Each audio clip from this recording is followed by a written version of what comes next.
Good morning class. तो कल जैसे हम लोगों ने देखा था नर्वस सिस्टम के बारे में, यानी पीछे की जो वीडियो है उसमें थोड़ा सा नर्वस सिस्टम का ओवरव्यू दिया था। आज हम लोग दोबारा थोड़ा नर्वस सिस्टम को देखते हैं और उसमें क्या क्या पढ़ेंगे तो वो इस हिसाब से। पहले न्यूरल सिस्टम क्या होता है, क्लासिफिकेशन ऑफ नर्वस सिस्टम क्या है, और न्यूरॉन स्ट्रक्चर है जो यूनिट है उसकी न्यूरल सिस्टम की वो, और पार्ट्स ऑफ न्यूरॉन जिसमें एक्सॉन, डेंड्राइट और सेल के बारे में। हम लोग जानते हैं नर्वस सिस्टम के बारे में पीछे वाली वीडियो में थोड़ा सा बताया था कि नर्वस सिस्टम क्या होता है। तो आज हम थोड़ा उसकी डिफाइन देख लेते हैं। तो nervous system is a system in which network of neuron are present. मतलब नर्वस सिस्टम एक ऐसा सिस्टम है जो न्यूरॉन्स का नेटवर्क है, by which the body coordinate with other organ to perform function. मतलब और बॉडी कोऑर्डिनेशन में हेल्प करती, न्यूरॉन्स है वो हमारे कोऑर्डिनेशन में हेल्प करते हैं। कैसे?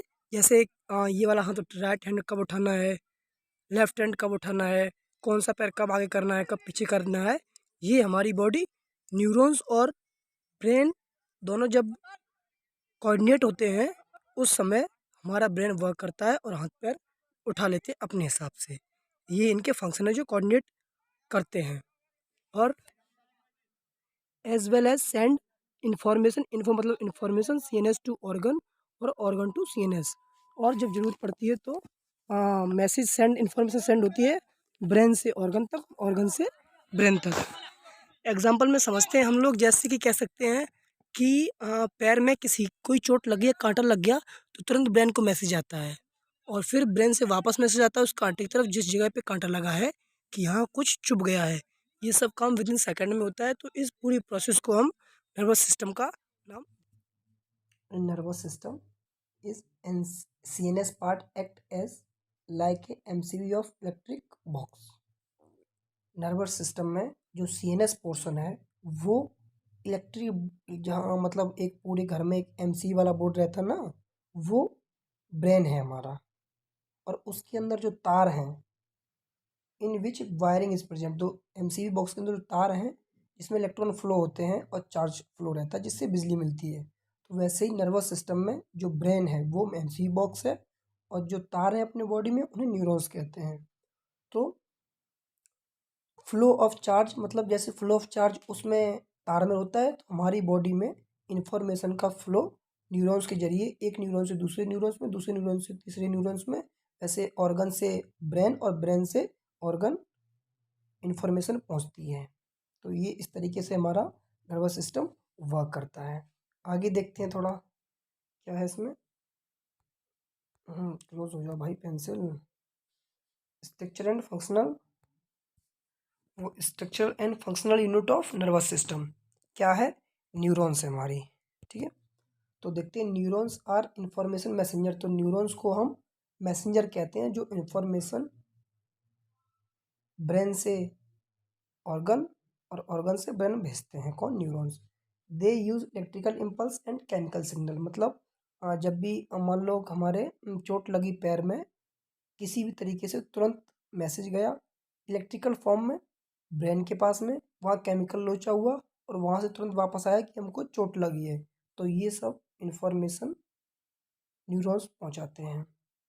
And between the brain and the rest of nervous system, वही चीज़ मतलब ब्रेन से जो अदर ऑर्गन है वहाँ तक। और जो न्यूरॉन्स है वो 3 भागों में मेनली डिवाइड होता है, cell body, axon and dendrites, जो हमें याद रखने चाहिए। ठीक है, सेल बॉडी, डेंड्राइट्स, और ये था है ना कि जो एक टिपिकल न्यूरॉन है वो ये 3 पार्ट होते हैं, चौथा लगा दिया है कोई बात नहीं। Cell body mainly, dendrites, axon और एक्सॉन टर्न, मतलब ऐसे समझ लेते हैं ये हमारी सेल बॉडी है। ठीक, ऐसे ही सिंपल वे में हम देख लेते हैं इसमें। ये डेंड्राइट्स है, ये एक्सॉन है और ये सेल बॉडी है और ये एक्सॉन टर्मिनल है। ठीक, ये मोटा मोटी स्ट्रक्चर हो जाता है किसका? नर्वस सिस्टम का, जिसमें ये मेनली पार्ट्स इन्वॉल्व रहते हैं। तो इन सब का मेनली काम यही है, इंफॉर्मेशन को ब्रेन से या स्पाइनल कॉर्ड से अपने सेंसरी ऑर्गन में पहुंचाना, और कोई चोट लगती है तो सेंसरी ऑर्गन से ब्रेन तक पहुंचाना। मेनली यही सब काम करते हैं। ये स्ट्रक्चर है, रफली ऐसे ही बना दिए हैं। ठीक है, तो ये हमारा जो स्ट्रक्चर था जो हम बनाए थे रफली, ये सेल बॉडी है ये वाली। इसमें जितनी भी रिएक्शंस हैं वो होती हैं। साइटोप्लाज्म प्रेजेंट रहता है इसमें, और endoplasmic reticulum, Nissl's, granules, ribosomes, ये सब रहते हैं सेल बॉडी में। एक्सॉन जो माइलिन शीथ से कवर है, जो मिडल एक फाइबर की तरीके से मिडल पोर्शन है जहाँ स्वॉन सेल रहती हैं और माइलिन शीथ से कवर रहती हैं।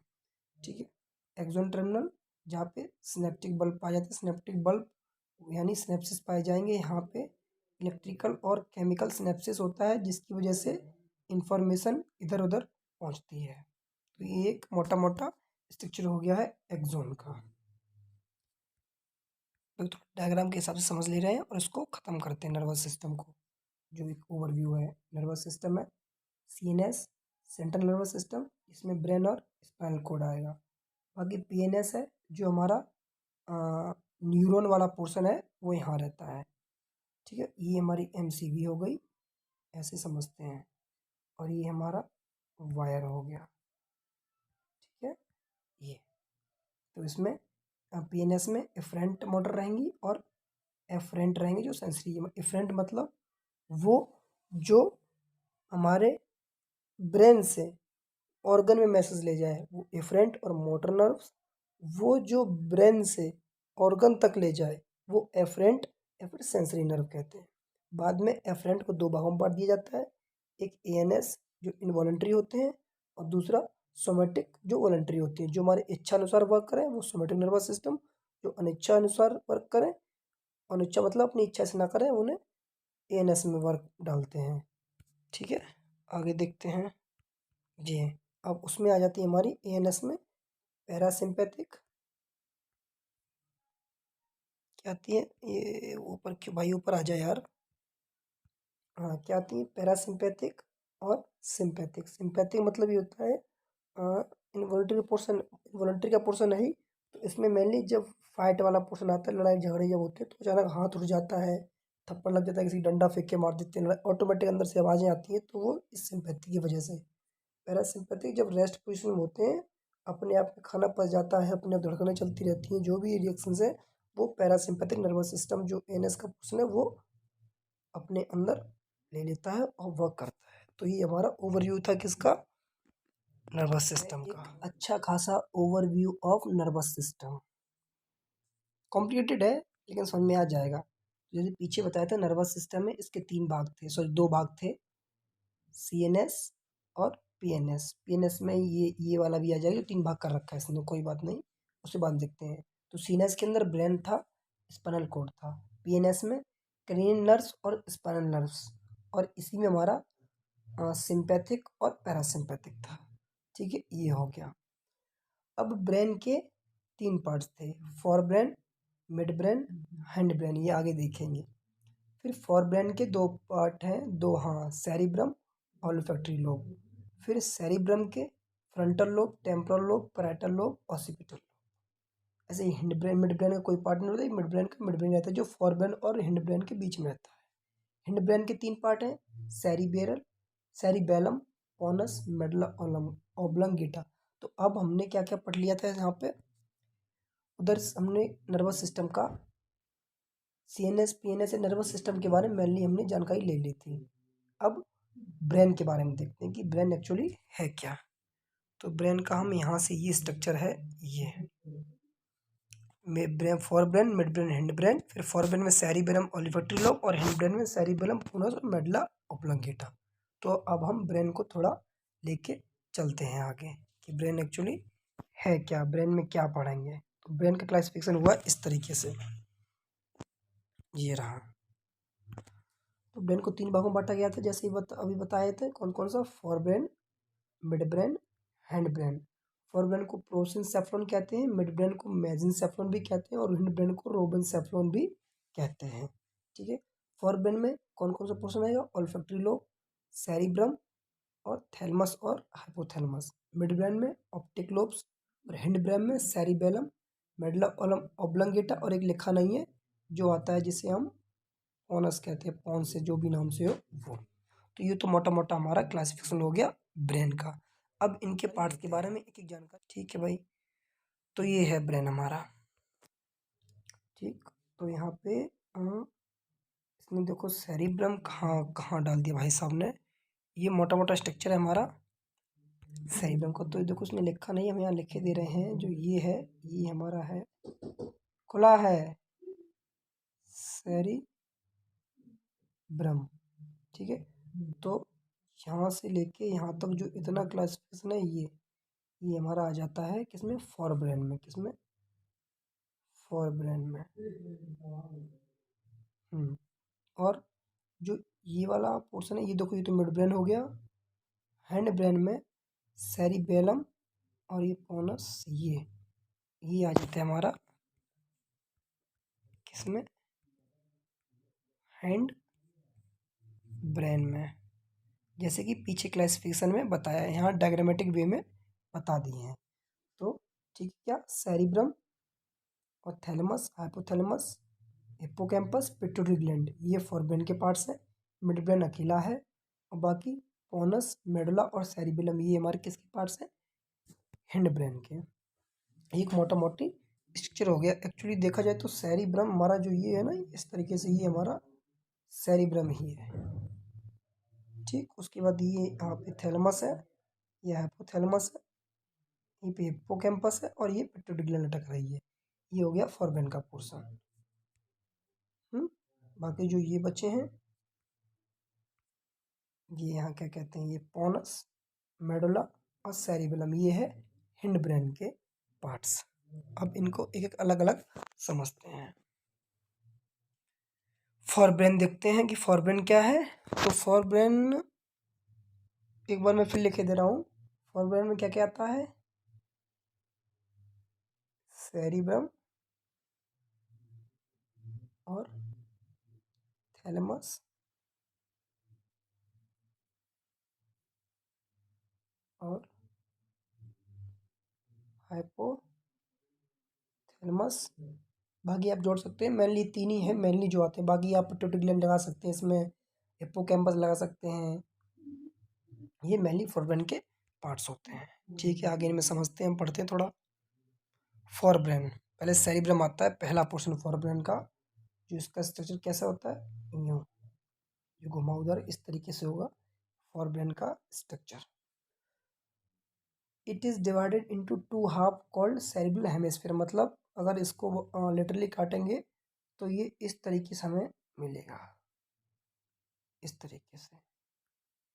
जी, तो ये सेरिब्रम दो भागों में बटा रहता है। कितने, दो भाग। जैसे कि ये हमारे ब्रेन है, तो यहाँ देखिए, यहाँ दिखाया गया है जो ये वाला पोर्शन है, ये यहाँ पे ये दो भागों में बटा हुआ है ये। तो इसे ही हम सेरिब्रम या सेमिब्रेलम हेमिस्फीयर कहते हैं। क्या, हेमिस्फीयर। ठीक है, यही बताना था।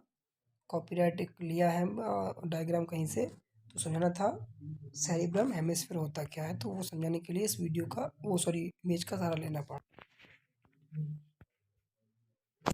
स्ट्रक्चर हो गया। तो जो पीछे दिखाए थे, it is divided into two half called cerebral hemisphere. ठीक, they are communicate via corpus callosum. तो ये दोनों जो चिपके रहते हैं, जो ये अटैचमेंट रहता है इनका आपस में, उसे कहते हैं ये corpus callosum. Cerebral cortex is outer region और ऑफ सेरिब्रम। और यहाँ पे जो जब ब्रेन का ये बनाएंगे तो ये जो पोर्शन है ये कॉर्टेक्स कहलाता है। ठीक है, कॉर्टेक्स कहलाता है। इतना मेनली स्ट्रक्चर हो गया सेरिब्रम का। तो किसका हम फंक्शन देख रहे थे, सेरिब्रम का, है ना। तो cerebrum the largest part of the brain. Cerebrum largest part है ब्रेन का। The cerebrum initiate and coordinate movement and regulate temperature. जो भी कोऑर्डिनेशन मूवमेंट होता है वही हाथ पर उठाना अपने बस में है तो वही कोऑर्डिनेट मूवमेंट ही मेंटेन करता है। रेगुलेट टेम्परेचर आल्सो मेंटेन करता है। एंड और क्या करता है सेरिब्रम, स्पीच क्या बोलना है कब बोला है, जजमेंट कि कौन क्या कर रहा है, कौन सही है कौन गलत है, थिंकिंग सोचना, रीजनिंग सॉल्व करना, प्रॉब्लम सॉल्विंग, इमोशन लर्निंग, ये सब फंक्शन है सेरिब्रम के। और मेनली फंक्शन रहता है इंटेलिजेंस का, जो भी इंटेलिजेंस किसमें कितनी ज़्यादा होती है वो भी हमारा सेरिब्रम ही मेंटेन करके रखता है और बताता है उसको। तो ये तो फंक्शन हो गया सेरिब्रम का। आगे नेक्स्ट देखते हैं थोड़ा थैलेमस के बारे में, जो फोरब्रेन का दूसरा। तो ये हमारा थैलेमस, ठीक है। तो नेक्स्ट फोरब्रेन का जो वो पार्ट्स है वो है थैलेमस, ठीक है। पोजीशन क्या है इसकी, it is located above the brain of stem, ये ब्रेन स्टेम है, इसके यहाँ पे पाया जाएगा हमारा थैलेमस, ठीक है। बिटवीन द सेरिब्रल कॉर्टेक्स, ये सेरिब्रल कॉर्टेक्स और ये हमारा मिड ब्रेन है, तो इसी के बीच में हमारा कौन थैलेमस मिलेगा। फंक्शन क्या है, इट कैरी सेंसरी इंफॉर्मेशन, इसको हम कहाँ चला गया, ऐसे लिखते हैं, इसको हम दूसरे नाम से जानते हैं सेंसरी स्टेशन। मतलब कोई भी सेंस होगा, मतलब अंदर से नीचे से मैसेज आया कहीं, कोई टच टच पच कोई चीज़ हो गई तो वो पहले मैसेज जाएगा ऑर्गन से होते हुए, नर्व से होते हुए थैलेमस के पास, फिर ये भेजेगा आगे डिसाइड करके ये मैसेज किसके पास आना चाहिए, फिर वो जाएगा ब्रेन के पास में, फिर ब्रेन बोलेगा थैलेमस से कि बेटा ये जहाँ जाना है उसको वहाँ भेज के आओ, वहाँ से इन्फॉर्मेशन देगा न्यूरॉन को कि जाओ बेटा ये यहाँ चोट लगी है इसके पास जाओ। तो मेनली इसका काम यही रहता है कि एक चीज़ को इधर से उधर भेजना इन्फॉर्मेशन को, मेनली इसलिए हम इसे सेंसरी स्टेशन के नाम से भी जानते हैं। नेक्स्ट देखते हैं हाइपोथैलेमस। हाइपोथैलेमस तीसरा पार्ट है इसका। पोजीशन क्या है, it is like under thalamus, तो ये थैलेमस हो गया और इसके पास में ये हमारा हाइपोथैलेमस हो गया। फंक्शन क्या है, it connect the nervous system with the endocrine system via pituitary gland. It connect the nervous system with the endocrine system, मतलब जो हाइपोथैलेमस है वो कनेक्ट करता है नर्वस सिस्टम को इंडोक्राइन सिस्टम से, जहाँ से हार्मोन निकलते हैं, कब कौन सा हार्मोन निकलना चाहिए जिससे एक प्रॉपर ह्यूमन की ग्रोथ हो सके, प्रोडक्शन है वो हो सके, कोई भी हार्मोन की कमी ना रहे जिससे उसे कोई बीमारी ना हो। तो मेनली इंडोक्राइन सिस्टम कनेक्ट करता है कौन, हाइपोथैलेमस। तभी प्यास लगती है, भूख लगती है, या फिर लव अफेयर फेयर जो भी है वो हाइपोथैलेमस प्रॉपर वे में वर्क करता है। तो नेक्स्ट हमारा है पिट्यूटरी ग्लैंड, जिसका स्ट्रक्चर पी शेप रहता है। कैसा, पी शेप में, जो हाइपोथैलेमस के नीचे ही रहती है। मेनली इसका फंक्शन रहता है ग्रोथ और प्रोडक्शन को मेंटेन बनाए रखना। रिप्रोडक्शन स्टेज पे कौन से हार्मोन आने चाहिए, डिलीवरी स्टेज पे कौन से हार्मोन आने चाहिए, लैक्टेशन टाइम पे कौन सा हार्मोन रिलीज होना चाहिए, ऐसी प्रॉपर ग्रोथ करने के लिए कौन सा हार्मोन किस समय यूज़ करना चाहिए, वो हमारी सब पिट्यूटरी ग्लैंड देखती है। तो मेनली इसके ग्रोथ में और प्रोडक्शन में ज़्यादा महत्वपूर्ण रहता है। जैसे ग्रोथ में मेलेनिन हो गया, कब निकलना चाहिए कलर जो ऊपर नीचे रहता है लड़का लड़की में वो, और प्रोडक्शन में ऑक्सीटोसिन हो गया हमारा, जो डिलीवरी के टाइम निकलता है, लैक्टेशन के टाइम निकलता है। जैसे मेंस्ट्रुएशन साइकिल हो गई, उसमें अच्छा खासा पिट्यूटरी ग्लैंड का रोल रहता है कि साइकिल के टाइम में एलएच कितना कम होना चाहिए, ज़्यादा होना चाहिए, ईस्ट्रोजन प्रोजेस्टेरोन, ये सब पिट्यूटरी ग्लैंड के ही वर्क होते हैं प्रॉपर वे में अमाउंट मैनेज करने के लिए, कब कितना निकले वो सब। नेक्स्ट देखते हैं अब, नेक्स्ट देखते हैं नेक्स्ट, वो देखो फॉरब्रेन कंप्लीट हुआ। अब आता है हमारा मिड ब्रेन। क्या आता है, मिड ब्रेन। मिड ब्रेन को थोड़ा हम लोग देखते हैं। लोकेटेड बिटवीन हिंड ब्रेन और फॉर ब्रेन, मतलब हमारा ये ब्रेन है, यहाँ पे हम मान लेते हैं ये हमारा क्या है, फॉर ब्रेन है, ठीक। और यहाँ पे हम मान लेते हैं ये हमारा हैंड ब्रेन है। तो जो ये वाला पोर्शन बचा है ये हमारा मिड ब्रेन है। तो ये लिखा है कि located between the hind brain and for brain, included area involve with vision hearing, यहाँ तक कि कान, और जो कान वाला और आंख वाला देखने वाला वो भी कुछ कुछ इसके अंदर आ जाता है। वर्क क्या है मिड ब्रेन का, reticular activity system important wakeful aerogel, मतलब जो क्लॉक होती है कि जैसे मान लो हम रात में सोए हैं कह के कि 4:50 पे उठना है, तो ये मिड ब्रेन के अंदर मैसेज पहुंच जाता है कि इस बंदे को 4:50 पे कैसे भी करके उठाना है। तो वो कुछ भी हो, आपको 4:50 पे एक बार आँख खुल जाती है। तो ये मिड ब्रेन के अंदर वो शक्ति होती है जो इस अलर्टनेस को मैनेज करे रखती है। अल्कोहल शराब पियोगे तो भाई साहब मिड ब्रेन की ऐसी तैसी हो जाएगी, कोई काम नहीं आने वाला। या फिर अचानक डीजे आजकल भयंकर चल रहा है तो आप साउंड बॉक्स के पास में जाएंगे, वहाँ से अगर हैवी आवाज़ सुनेंगे तो भी हमारा ये मिड ब्रेन गड़बड़ा जाता है और जो अलर्टनेस है जागने वाला या फिर सोचने वाला वो सब धीमे धीमे डैमेज होने लगता है और एक पेशेंट कोमा में भी जा सकता है अगर मिड ब्रेन में कोई भी दिक्कत हुई तो वो मर भी सकता है। लास्ट है हमारा हैंड ब्रेन के बारे में। हैंड ब्रेन वही देखो इसमें भी है, देखो ये हमारा ये एफ हो गया मतलब फॉर ब्रेन, और यहाँ पे ये हो गया मिड ब्रेन, बाकी जो भी ये बचा है ये वाला पोर्शन ये हो गया हमारा hind brain. Position it is present at the back side of brain, brain के पीछे साइड में, ठीक है वही है। पार्ट्स कौन कौन से, सेरिबेलम, पोनस, मेडुला ओब्लोंगेटा। हाँ फिर देखते हैं एक बार डायग्राम में। सेरिबेलम ये रहा, पोनस यहाँ रहा और मेडुला ओब्लोंगेटा ये रहा। ये मेनली इसका स्ट्रक्चर हो गया। और अब इसके बचे हैं फंक्शन, तो हम इसका फंक्शन देखते हैं। क्या देखते हैं आज, अब इसका कहाँ गया भाई साहब, ये रहे महाराज सेरिबेलम, किसका, हैंड ब्रेन का पार्ट है, इसको थोड़ा हम देखते हैं। Meaning latent for latent brain मतलब छोटा ब्रेन, ठीक है। Position it is located back side of head, तो वही ब्रेन के पीछे। Function it control the balance of the body, balance prayer करने के लिए खड़े हैं, हाथ जोड़े खड़े हैं, एक पैर पे खड़े हैं, बैलेंस नहीं हो पा रहे, गिर पड़े, तो बैलेंस मेंटेन रखने के लिए हम मैसेज आता है सेरिब्रम के पास में न्यूरॉन के जरिए, तो ये कहता है भाई साहब यहाँ एक पैर पे खड़े रहना है कम से कम 5 मिनट, तो ये हमारा बैलेंस बनाए रखता है और बॉडी को कोऑर्डिनेट करता है, voluntary movement of the body होने, मतलब ये हाथ उठाना है कि वो हाथ उठाना है, लेफ्ट पैर उठाना है कब, राइट पैर कब उठाना है, तो ये बैलेंसिंग वाला काम है वो हमारा किसका है, सेरिबेलम का, BALANCE बैलेंस वाला वर्क ये करता है।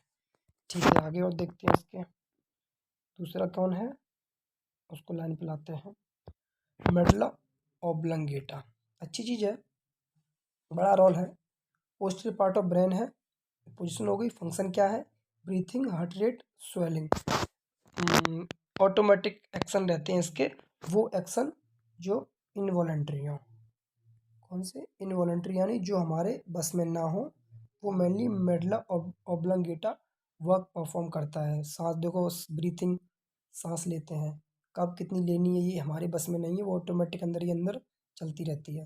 हार्ट बीट, और कोई भयंकर चीज़ आ गई तो बहुत तेज़ हो गई, हमारे बस में नहीं है कम करने की, और धीमे धीमे धीमे धीमे कम हो लगती है। ऐसी स्वेलिंग, कब क्या खाना हमने खाया माउथ से, फिर वो अंदर नीचे निकल गया, स्वेल हो गया, वो हमारे बस में नहीं हो गया, फिर स्टमक में पहुंच ही गया, तो ये सब कौन वर्क परफॉर्म करता है, हमारा मेडुला ओब्लोंगेटा। चौथा ब्लड सर्कुलेशन, ये मेडुला ओब्लोंगेटा के फंक्शंस हैं। लास्ट आई थिंक पॉन्स होगा, पॉन्स को देखते हैं। ये है पॉन्स, पॉन्स किसकी, ये पार्ट याद रखना, ये सब हैंड ब्रेन का पार्ट चल रहा है, हैंड ब्रेन का structure, top region of the brain stem, यानी ये ब्रेन स्टेम है ये वाली, उसके टॉप रीजन पे यहाँ पे हमारा पॉन्स रहता है। Function relay signal between cerebrum cerebellum, help control breathing rate, breathing rate को मेनली ये कंट्रोल करता है और रिले सिग्नल्स और सिग्नल भेजता है सेरिब्रम और सेरिबेलम के बीच में। तो हमारा ये एक ब्रेन का स्ट्रक्चर था मोटा मोटा, जो हम लोगों ने आज कंप्लीट कर लिया है, और हमको नहीं लग रहा कि अब इससे ज़्यादा कुछ इसमें बचा होगा, तीनों हमने वो कवर कर लिए हैं। तो लास्ट में क्या कवर किया, वो कि एक ऐसे मोटा मोटी देख लेते हैं। ब्रेन था 3 भागों में, for brain, mid brain, hind brain, मतलब ये हमारा एक ब्रेन है, ऐसे ही सिंपल देखे ले रहे हैं हम, हाँ ये, और यहाँ से ये ऐसे ही मान लो झुंडन टाइप का, ठीक है, ये स्पाइनल कोड है, ठीक, ये हमारा सेरिबेरम है, ठीक है, और यहाँ पे ओलिफैक्टरी लोब होती है। चलो ठीक है, ऐसे ही समझ लो, क्यों कंफ्यूज हो जाओगे आप लोग, वो आप लोग समझदार हैं, पीछे वीडियो देख के उसमें देख लेना। अभी इतना ही समझो कि ब्रेन को 3 भागों में बांटा था हमने, कौन कौन सा, for brain, mid brain, hind brain, फिर इसको ओलिफैक्टरी लोब देख लिया हमने, सेरिब्रम देख लिया, और थैलेमस हाइपोथैलेमस देख लिए। इसमें ऑप्टिक लोब मिड ब्रेन बीच में रहता है, और हैंड ब्रेन में सेरिबेलम और मेडुला ऑब्लोंगेटा और PONS, ये चीज़ देख ली, तो हमारा ब्रेन यहाँ से कंप्लीट होता है। मैकेनिज्म बची है वो लास्ट में, इसकी मैकेनिज्म नहीं, नर्वस सिस्टम की मैकेनिज्म बची है, इसमें सिनेप्सिस यानी केमिकल सिनेप्सिस कैसे होती है और इलेक्ट्रिकल सिनेप्सिस कैसे होती है, और एक ब्रेन अच्छी तरीके से डायग्राम के साथ सिस्टमेटिक वे में समझाएंगे नेक्स्ट वीडियो में जब कभी टाइम मिलेगा तब। आज के लिए थैंक यू क्लास। जब भी पढ़ें तो पहले उसका क्लासिफिकेशन पढ़ें, उसके बाद सिस्टमेटिक वे से उस क्लासिफिकेशन को एक एक जो भी उसके अंदर नीचे सब हेडिंग बन रही हैं उनको डिफाइन वे में पढ़ें, तभी अच्छी तरीके से हम लोग कुछ कवर कर पाएंगे। Thank you class, best of luck.